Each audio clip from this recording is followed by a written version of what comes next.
6 de la tarde, digo, con 5 minutos. Estamos ya de regreso en Noticias 24. Y ya estamos a solo 2 días de las elecciones presidenciales y parlamentarias, además de Corex. ¿Cuál es la sensación en el ambiente? ¿Qué proyecciones se pueden o no realizar? Para hablar sobre este tema nos acompaña Marco Moreno, director de la Escuela de Gobierno y Comunicaciones de la Universidad Central. Marco, muchas gracias por acompañarnos en Canal 24 Horas. Muchas gracias a ti. Buenas tardes. Buenas tardes. Primero, Marco, ¿hay espacio para alguna sorpresa respecto, por ejemplo, a los resultados de las últimas encuestas que fueron publicadas? ¿Habrá algún espacio para alguna sorpresa? No sé, me imagino algún candidato que pueda llegar a ganar en primera vuelta o algún candidato que logre superar a otro respecto a las últimas encuestas que se alcanzaron a publicar. No, yo creo que no tanto sobre esos sondeos de opinión, sino que el factor sorpresa podría estar dado por la participación. Es decir, no solamente la participación en términos del grupo etario, en términos de edad, pero también la participación sociodemográficamente hablando, es decir, de dónde vienen esos votantes. Entonces eso puede ser un factor importante. ¿Por qué? Porque en la última elección, hace 4 años atrás, el 2017, las personas adultas, ¿no? Que son más o menos 1.300.000 personas, dejaron de votar en el plebiscito de octubre del año pasado. Y también en la mega elección de mayo se restaron de votar porque evidentemente tenían mayor temor al contagio que estaba provocando la pandemia. En octubre del año pasado no teníamos vacuna, en mayo teníamos solo una dosis, la mayoría de las personas, y por lo tanto eso puede haber restado la participación. Yo creo que eso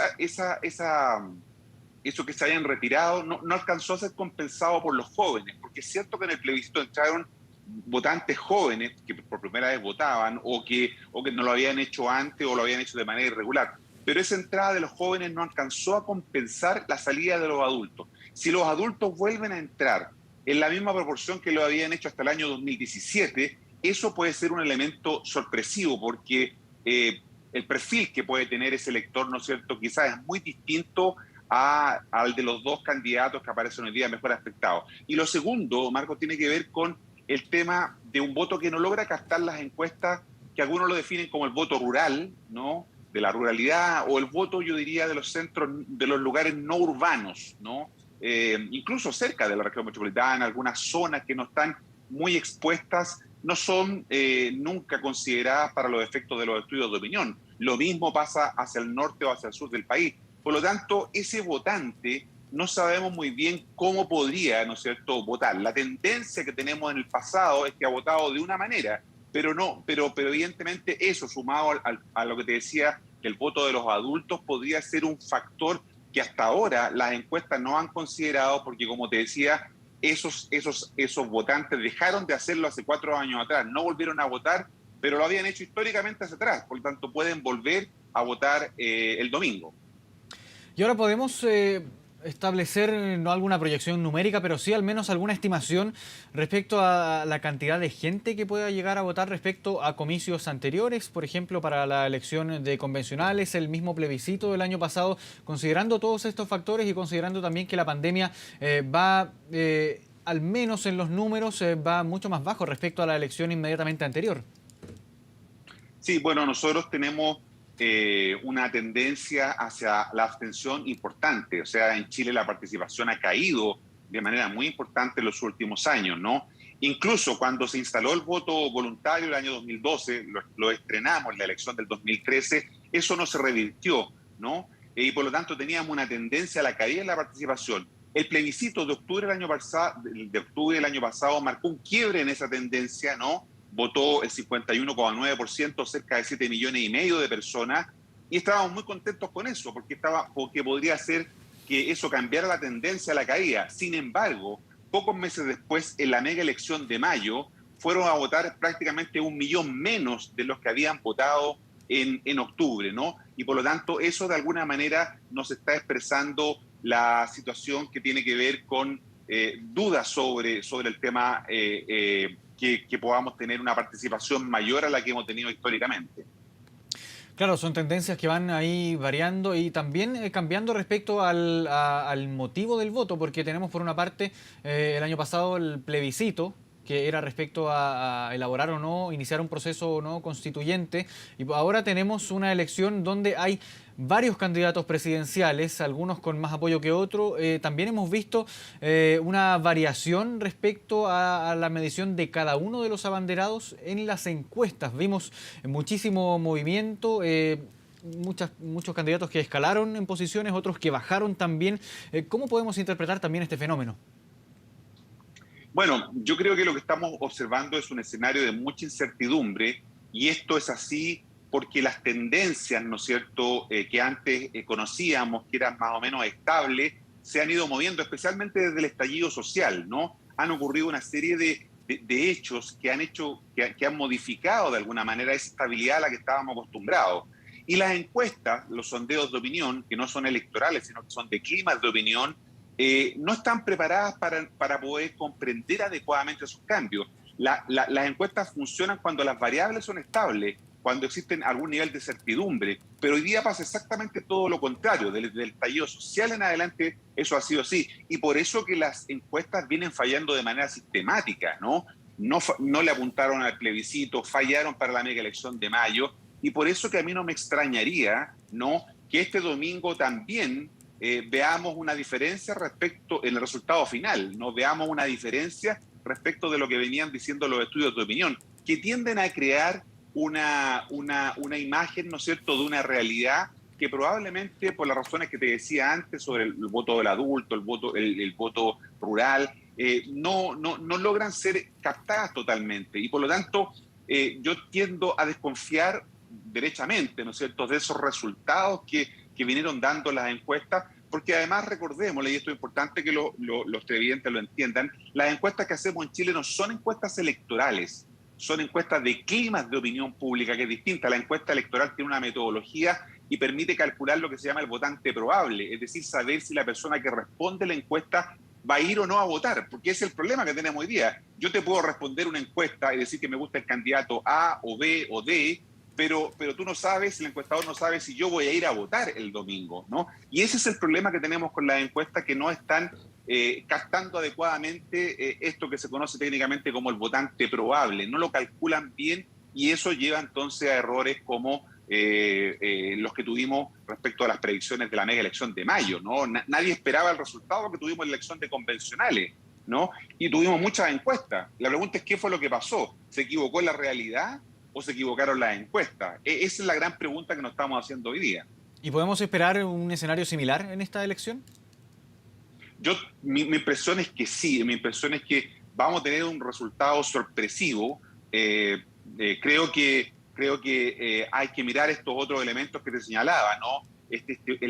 Cómo se va a comportar el votante adulto, 1.200.000 personas que la última vez que votó fue hace 4 años atrás, en la primera y segunda vuelta, donde ganó Sebastián Piñera. Pero como te decía, en el plebiscito ni en la mega elección de mayo lo hicieron, ¿no? Entraron a votar jóvenes, pero los jóvenes después no fueron todos en mayo. Eso es lo que me hace pensar a mí, ¿no es cierto?, que tenemos un escenario todavía muy incierto, como tú decías, a 48 horas de la elección. Creo que todavía la elección está abierta y por lo tanto lo conveniente, ¿no es cierto?, es esperar los resultados de la única encuesta válida, que es la que vamos a conocer el domingo después de las 6 de la tarde, cuando se cierren las mesas. ¿Y en este caso hay algún candidato o candidata que pueda llegar a dar la sorpresa, de acuerdo a lo que tú mismo nos comentabas? Bueno, hasta ahora los candidatos mejor aspectados y todos se han centrado fundamentalmente en los nombres del diputado Boric, Gabriel Boric y José Antonio Kast. Pero yo no descartaría lo que puedan hacer Sebastián Sichel y Yanna Proboste, ¿no? Por ahí creo que puede haber un elemento sorpresivo en función de este componente sociodemográfico y etario que podría tener la participación de actores que dejaron de votar hace 4 años atrás por miedo al contagio, pero que ahora con mayores seguridades pueden concurrir a votar de manera importante el próximo domingo. Ojalá, porque eso sería una muy buena noticia para la salud de la democracia. Ahora, Marco, ¿te parece que hagamos un breve análisis de los candidatos uno por uno? ¿Cómo van llegando a esta elección de este día domingo 21 de noviembre? Vamos a comenzar en el mismo orden de aparición en la papeleta. Comenzamos por el diputado y candidato de Apruebo Dignidad, Gabriel Boric. ¿Cómo llega el candidato de Apruebo Dignidad, considerando también las últimas situaciones que se han vivido dentro del conglomerado? Hablando de la situación, por ejemplo, que ocurrió con Karina Oliva. ¿Cómo llega Boric a la elección de este domingo? Bueno, yo diría que llega bastante bien aspectado en función de estos sondeos de opinión, como te decía, que han marcado la agenda de los medios. Evidentemente esto es como un círculo, ¿no? Se va reproduciendo. Él llega bien aspectado, resolvió bien la crisis, creo yo, que gatilló la rendición de cuentas por la campaña electoral de la ahora candidata Karina Oliva al Senado, ¿no? Eso en menos de 24 horas se tomó una decisión, evitó el efecto bola de nieve y de esa manera entonces creo yo que resolvió y dio una señal de que podía tomar decisiones. Creo que eso lo hizo de alguna manera encapsular esa crisis que por ahora está ahí, digamos, en el refrigerador, podríamos decir, ¿no? Y eso le permite llegar con ese tema resuelto y con un buen desempeño, como te decía, en la encuesta, pero que había mostrado que su crecimiento se había detenido. Esas mismas encuestas, esos mismos estudios de opinión mostraban un cierto estancamiento, ¿no? Y por lo tanto hay que tener también ojo con ese dato. Ahora, ¿cómo llega José Antonio Kast del Frente Social Cristiano, que en los últimos debates había presentado un desempeño que fue evaluado como positivo, pero que en el último debate televisivo, el del día lunes, el debate de Anatel, se vio un poco más errático, fue bien criticado también, y la mayor parte de las críticas también de los propios candidatos fueron hacia él precisamente? ¿Cómo llega Kast a la elección de este domingo? Bueno, José Antonio Kast, al igual que Gabriel Boric, son productos de los debates, ¿no? Ellos consolidaron su liderazgo respectivamente por los buenos desempeños que habían tenido los debates, especialmente Boric durante las primarias y José Antonio Kast, que no participó en la primaria de su sector, sino que se inscribió, digamos, sin participar de ese proceso, pero que había tenido un buen desempeño en los últimos debates, hasta el de hace una semana atrás, como tú decías, que se encendió una señal de alarma. Hasta ahora todo había sido positivo para José Antonio Kast, pero el debate y sus incursiones anteriores, ¿no es cierto?, en relación a su programa económico, lo que hizo en ENADE, la dificultad que tuvo con los números en la noche del lunes, en el último debate de Anatel, mostraron una cierta preocupación y algunas señales, ¿no es cierto?, de alarma, especialmente en sectores claves para su votación, como el mundo del empresariado, ¿no es cierto?, algunos sectores de la élite política, que sintieron dudas respecto del desempeño que podía tener José Antonio Kast. No obstante eso, no sabemos si los temas que no se tocaron en el debate, como los temas de inseguridad, como los temas de narcotráfico, que no aparecieron con fuerza en el debate, pueden ser temas que todavía sigan siendo fuertes en términos de la opinión que tiene la gente de él, de su desempeño respecto de esos temas, ¿no? Y por lo tanto, los electores de Kast podrían ser impermeables al mal desempeño que tuvo José Antonio Kast en el debate último organizado por Anatel. Claro, vamos a tratar de hacerlo un poco más breve ahora porque se nos va el tiempo lamentablemente. ¿Cómo llega Jasna Proboste también a la elección de este domingo? Bueno, yo creo que ella llega con la expectativa de que los electores adultos o los electores rurales puedan darle una sorpresa. No aprovechó bien el debate y por lo tanto ahí dejó un flanco abierto porque no logró captar la atención de un público que estaba expectante respecto de su desempeño. Ahora Sichel, de Chile Podemos Más. ¿Cómo llega también? Estaba en una posición segunda al principio de las encuestas y luego bajó hasta el cuarto lugar también en algunos de los sondeos. ¿Cómo llega Sichel? Bueno, Sichel se lideró, ¿no? Después de que finalmente él dejó de lado la presión de los partidos, se comenzó a mostrar cómo era realmente él, ¿no? Eso le dio cierta autonomía y le permitió tener un buen desempeño en los debates.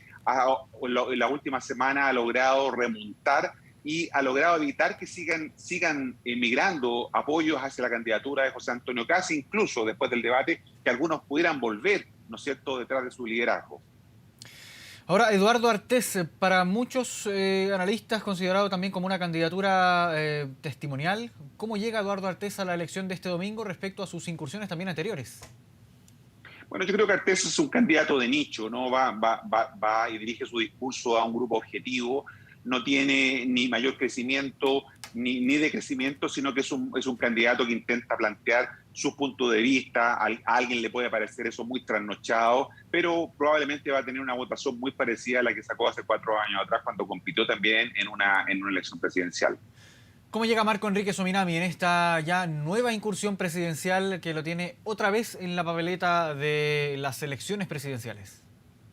Bueno, el debate le dio un impulso. Marco Enrique Minami fue uno de los que resultó con una buena performance en el debate. Emplazó al diputado Boric, emplazó a Kast, mostró que tenía un liderazgo. Probablemente le va a faltar tiempo, ¿no? Quizás con una campaña más larga, él podría haber intentado mejorar y remontar en sus posiciones, pero no hay que descartar que él también pueda tener un crecimiento respecto de lo que obtuvo en las últimas incursiones que, como tú dijo, intentó llegar a la presidencia de la República. Y por último, la candidatura más inusual de esta elección presidencial, la de Franco Parisi, el Partido de la Gente, una candidatura una campaña realizada completamente desde el extranjero. ¿Cómo llega Parisi a estas elecciones? Bueno, ¿Tiene espacio, Parisi por ejemplo, de sorpresa? En Alabama, Estados Unidos, haciendo campaña, ¿no es cierto?, desde su casa, ha logrado generar una gran expectación, ¿no? Muchos se preguntan respecto a cuál es su poderío electoral. Recordemos que cuando compitió el año 2013 sacó el 10% de los votos, un poco más de 600.000, ¿no es cierto?, votos logró capturar en esa oportunidad. Ese es su piso. Probablemente mantenga algo de eso porque tiene un electorado duro, que tiene un cierto perfil de los grupos D y E, ¿no es cierto?, con educación técnica y profesional, muy antipolítico, ¿no? Que no quieren que el mercado desaparezca, sino que tengan acceso a esas posibilidades. Probablemente ese electorado los siga apoyando, pero no creo que sea un factor de demasiada sorpresa, dado que además también él hizo una campaña, como tú decías, desde fuera del país, y eso evidentemente no se ve bien y no le hace bien a nuestra institucionalidad, porque siembra la duda respecto de que cualquier persona entonces puede hacer una campaña desde fuera del país. Bien, Marco Moreno, lamentablemente se nos fue el tiempo. Hay mucho para conversar de aquí al domingo. Vamos a ver también qué es lo que ocurre finalmente en la elección ya cuando se cierren las mesas a partir de las 6 de la tarde. Marco Moreno, director de la Escuela de Gobierno y Comunicaciones de la Universidad Central. Muchas gracias por esta conversación con Canal 24 Horas. Gracias a ustedes. Buenas tardes.